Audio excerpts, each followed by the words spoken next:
mbote na balandi nyonso ya Kesekeli Joyce TV. Nzambe ya pambola bino bisika bozali. Na pesi pena ba merci ebele na bandeko nyonso tu ba o deja baza abonné na chaîne na bino ya Kesekeli Joyce TV. Bino bato bozo cha ba commentaire, bino bato bozo aimer ba video. Nzambe apambola bino bisika bozali. Soki nanu oza abonné te na kosenga yo o s'abonner na chaîne na bino Kesekeli Joyce TV. Bongo orataka ba video te soki to poster video ya sika. Merci pena Nzambe apambola bino soki lelo ngandeko na bino Kesekeli Joyce na leki lisusu bandeko na ye kolobela video oyo tozotala ngai na yo oyo tozotala biso nyonso tu esalinga penza mawa kotala video oyo komona ke batu bazoko milongola na place ya bomoto bazoko micha na place ya banyama bandeko eza penza mawa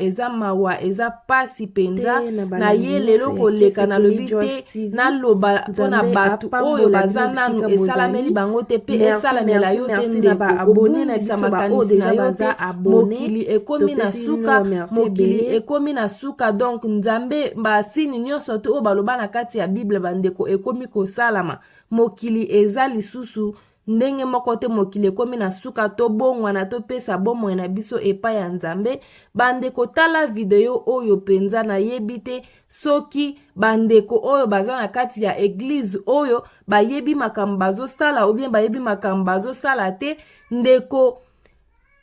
ndeko nanga yo ozotala video oyo kolinga te makambo ya boye esalama na bomoi na yo eza penza malamu te eza normal te. Na moma oyo tokomi bandeko eglise nyonso eza eglise ya kokota te place nyonso eza place ya kotia lokolo te bandeko to milengela tala lokola video oyo tozotala nayebi te soki nabenga oyo tono bien nabenga ngo nini donc pasteur na kati eglise amikotisi na kati ya tono wana ya mai amikotisi mobimba na ye mai wana ya tono oyo eza na kati ya tono azopesa bandimi nyonso tu na kati eglise bazomela baza pe na esengo ndenge bazomela mai yango toyebi te pasteur yango akotaki na kati ya mai wana po asala na mai nini akoki pe bolimbisanga penza na maloba oyo na koloba akoki pe kosuba na kati ya mai wana après azozwa mai wana azopesa bino bozomela eske makambo oyo ba pasteur mususu bazosala eske Nzambe asala yango na kati ya Bible bandeko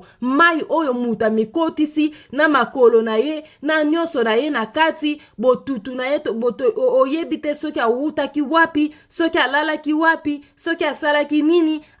asokolaki avant ya église oyebi te bandeko amikotisi na kati ya tono wana bandeko o baza na kati eglise oyo bakanisi makanisi wana eza te ya koloba te mususu mayo eza salite ou bien mayo donc nayebi te soki naloba nini na place ya bandeko oyo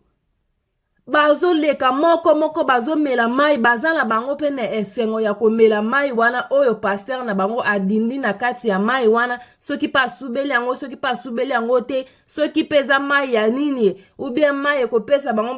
mabala ekopesa bango bana ekopesa bango bato baza na soki nini nayebi te soki naloba ndenge ni bandeko na malobe komi kozanganga eza penza pasi bandeko koluka te eloko ya boye ekomela yo na vie eza malamu te donc mai wana ozomela ezokende kosala yo nini na nzoto ezosala yo na nzoto ezokende kosala nini na nzoto pourquoi pas pasteur oyo azwaki mai azopesa bino mai kaka oyo bazwi ata na pompo batoki bazopesa bino ye fami dindisa na kati ya mai wana po apesa bino mai wana bomela bandeko eza normal te tozala penza mayele tozala mayele mokili ekomi na suka bandeko tolanda bilanda landa te po muninga azosala boye yo po sala boye muninga asali boye nga pe fona sala ngo kaka muninga lati boye nga pe fona lata kaka te eza malamu te bandeko mokili ekomi na suka eglise nyonso eza eglise ya kokota te soki oza omoni ke oza na place ya kokende te fanda na yo na ndaku sambela na ndaku Nzambe akoyoka yo bande Église ezaka motema moto okoki pe kokende église bandeko ke église mais soki yo moko na bomoi na yo changer te na bomoi na yo oyebi Nzambe toke na église kaka pona bato ozosala na yo eloko moko te bandeko soko oza na place ya kosambela te fanda na ndako sambela na ndako soki omoni ke omoni place mpenza ya kosambela otuni nzambe place oyo nga nazokende eza malamu te bandeko mpo okutana na makambo oyo bandeko mosusu bakutani nango te ake na kati eglize bakomi komelisa bango masuba ake na kati eglize bakomi komelisa bango bamai ya salite ake na kati eglize bakomi koyebisa bango ava obika na malade oza nango folia matiti omela babimela bandeko eza penza pasi tolinga te makambo ya boye ekomela biso po ekozala penza malamu te. Merci na balandi nyonso tu nzambe apambola bino donc lelo penza nazaki na mingi ya koloba te na bi te naleka kaka nalobela mpo na video oyo namonaki epesinga mpena pasi esalinga pasi komona nde bandeko bazosepela mpena komela mai oyo mpo na nga mpenza esalinga mpena malamu te donc nalingaki naloba mutu nyonso tu ayoka oyo za matoya koyoka oyoki oyo pe olingi koyoka te donc eza kaka conseil oyo topesi. Nzambe apambola bino bosika bozali bobosana te kozala abone na chaîne na bino Kiesekeli Joyce TV tomonani na mbala ya nsima. Nzambe apambola bino. Bye bye.